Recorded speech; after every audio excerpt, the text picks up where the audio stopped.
see? Gas the fuck out of it. Hell yeah.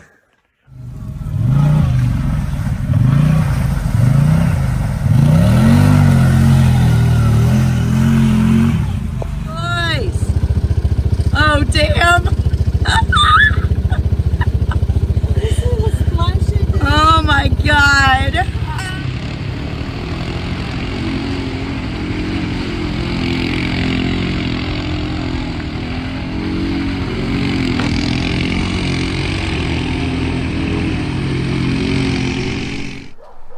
Hey rednecks, what's going on, guys? Just got home from work, cracked me open a beer thanks to one of my great customers that is treating me to a little something because I take care of them all year round. I wanted to come out in the garage and show you guys exactly what I got going on. I ran out of welding wire the other day, went and got some more. And well, I got the front end completed. I didn't make a video out of it. I didn't want to bore you guys too much with the front end. I know a lot of you are just wanting to see it running, and you know, I need your support on the other videos. We need to do this one video at a time. When I get it first fired up, you guys are gonna be the first ones to see it, just like me. But now keep in mind, this is a junkyard build. This isn't any spectacular build. We are going to do one of those types of builds, but it's not going to be for a while. There's equipment that I need because I want that one to be right. This one is a throw it together, see what you can make for basically free type deal. And honestly, the only money we've spent on this is welding wire and a couple cutoff discs, you know, basic stuff. So far we got 20 bucks in it so far. You know what I mean? It's all been free donated scrap basically. But here's the front end. It just needs fully welded. If you notice, I trimmed that just like I said I was going to. Made it look a little nicer. I got the steering all to work. Now, if I would have done this properly, an actual build, there would be bearings on this steering stem, and you know what I mean. But like I said, this is a throw it together. This is just have fun, make a video out of type deal. But she works. I don't know how well the steering's gonna work. We may have to re-engineer that. I don't know.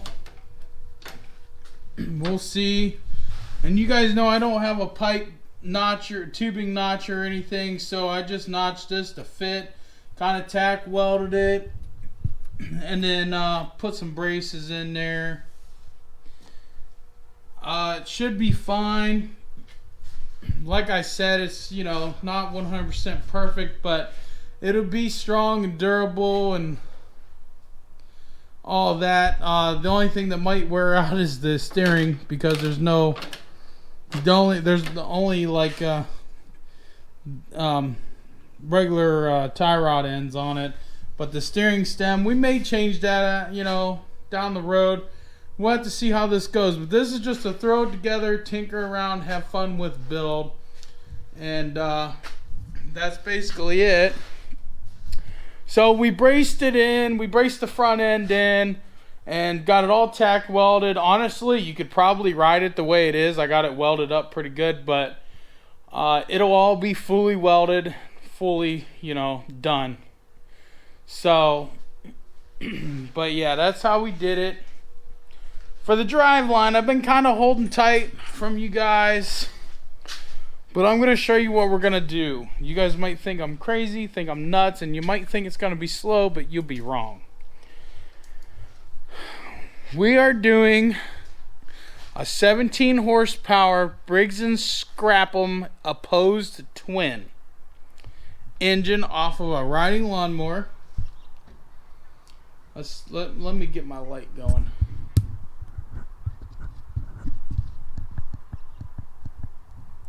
There you go.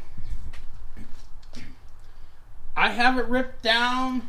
This tractor was again free. I have it ripped down because I was told that it ran. Well, it may have, but the dumbasses left it sit outside with the top of the air filter cover off, and it locked the motor up. Okay? But I just had it running. I spent yesterday, I was going to make a video of getting it running, but we'll go full on to detail because there's probably going to be more that I'm going to do to this engine. These engines you can buy aftermarket stuff for and kind of hop them up a little bit. We may end up doing that. But anyway, it had no oil in it, and it was locked up tighter than a tick's ass. I got it unlocked. You know, threw some oil down in the cylinders and stuff, and thankfully it was like what I like to call a soft lock. Basically kind of stuck rings. Got it unlocked and got it running. So it ran with some gas poured down our throat, and it ran pretty good actually. So that's what we're going to use. Now for the rear end, I was hoping that this tractor had the rear end that I wanted, but it don't. It don't. This rear end has a hydrostatic rear end. I cannot make the modifications to a hydrostatic rear end that I would like to make. So we're looking for another tractor that has a rear end that actually shifts, and I can do a pulley swap on it. We're not welding the diff because we want the longevity of the rear end. I could weld the diff, but it's just gonna cause problems down the road. And the last buggy we built that had a lawnmower rear end, we built it and it did 50 miles an hour in third gear, and you could shift it just like a bike. You could push in the clutch and shift to the second gear, push in the clutch, shift in the third gear on the fly while you were going. That's what we're gonna do for this one, or try to do. It was kind of hard fine-tuning the belt to make that happen, but we did make it happen. It was successful, and I built the buggy, and it was too small for me. But yeah, so I traded it for a nice four-wheeler, and that dude was happy with it, but he changed the pulley and made it go even faster. But we had the pulley set so we could climb hills, mainly in first gear. And then like third gear was our high speed gear. But yeah, you could go right through the trails just slamming gears. It was awesome. It had a John Deere rear end. I don't remember the exact one, but it had a John Deere rear end in it. And it held up very well. We put three-wheeler tires on it, balloon tires. There was no rear suspension on that go-kart. Well, this go-kart, we're going to have rear suspension. We're going to have the motor and the tranny on one platform, and then we're going to use the Warrior shocks to make it happen. So it's going to be pretty sweet when it's done, and hopefully it's going to turn out great. So you guys are going to be probably shocked to see that because nobody does that ever. But I want the gears. I want to be able to crawl whenever I need to, and I want to be able to climb a hill. And that cart we built, we didn't lock the rear end on it either, and we never got it stuck. It would go through places four-wheelers wouldn't go through. It was pretty badass. So that's the goal with this one. We'll see. We'll have that crawler gear and we'll have that speed gear. I don't know what size pulley I'm going to go with yet. I'll have to wait and see what size pulley's on it. Typically, I like to go down to like a 6-inch pulley from like an 8-inch. And that like is perfect right there. So we'll see how it goes. But yeah, I just wanted to update you guys because it's Christmas. And I'm kind of stopped at this buggy right now unless I go ahead and fully weld the front end. You guys don't want to see that. But I'm kind of stopped because I really thought this had the rear end in it that I need. And it don't. And I'm not putting a hydrostatic rear end on it because then it will be slow and sucky. It won't climb anything, you know, and it's not mowing grass. So, I don't know. Hell, maybe we'll throw a fucking, maybe we'll throw a mower deck under this son of a bitch. You never know. No, we ain't. But, yeah, man. I just wanted to talk to you guys and let you guys know what's going on. I'm on the ball though. I'm looking for a riding mower. We're probably going to salvage the gas tank out of this, or I'm going to make one. I actually have a container. It's a steel metal container that I may make a gas tank out of. I don't know yet. We'll see. But yeah. Anyway, we'll have to see how it goes. Let me know what you guys think on the lawnmower rear end and the lawnmower engine. 17 horsepower, that ought to be enough. And that Briggs and Scrap'em engine, it'll rev pretty high. I'm gonna get rid of the governor on it, but not right now. Not until we're able to change the flywheel out, because I don't want to hurt anybody. But I will set the governor just a little bit higher than what it is, and we'll keep the regular carburetor on it for now. But eventually we're going to upgrade the carburetor, because you just can't get throttle response out of these carburetors. You just can't. So that would be, you know, one of the steps. We're going to put a bigger carburetor on it, like a dirt bike carburetor, you know, four-wheeler carburetor or something. So we can get the throttle response and the power out of it, because these engines are powerhouses. If you ever seen one souped up, and you know, they do a good job. But all right, guys, I'm gonna drink my beer and I'll get this uploaded to the internet, but it's probably gonna be for Sunday's video, because I'm kind of at a loss right now. I got nothing else to do until I get that rear end. I can't even build the rear frame until I have the rear end to go off of. So if something don't happen, Captain, then we're probably just going to have to go buy a rear end. And I really didn't want to do that. I didn't want to spend any money on it, because, like I said, this isn't really mine. I'm sharing it with somebody, and I'm real particular about putting my money into something somebody else going to tear up. So this is all free. He even bought me the wire for the welder. I'm just basically using it as a YouTube video, and I hope you guys are liking it, and I hope it turns out sweet.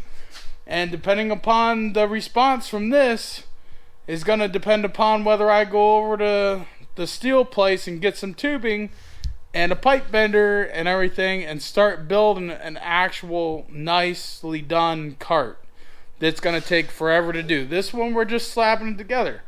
We're taking all the precautions to make sure it's safe and strong and will stay together for a long time, but at the same time, it's just a pile of shit. And it's a junkyard. It's a junkyard build, and that's what it's designed. That's what we came up with to do, is junkyard parts. We wanted to show people that don't have the money to go out and buy a side-by-side or even a nice biffed up go-kart for that matter, that they can scour Craigslist and Facebook and go to Harbor Freight and spend $100 on a welder and get some welding wire and a cheap grinder. And hell, you really don't need the Sawzall, really.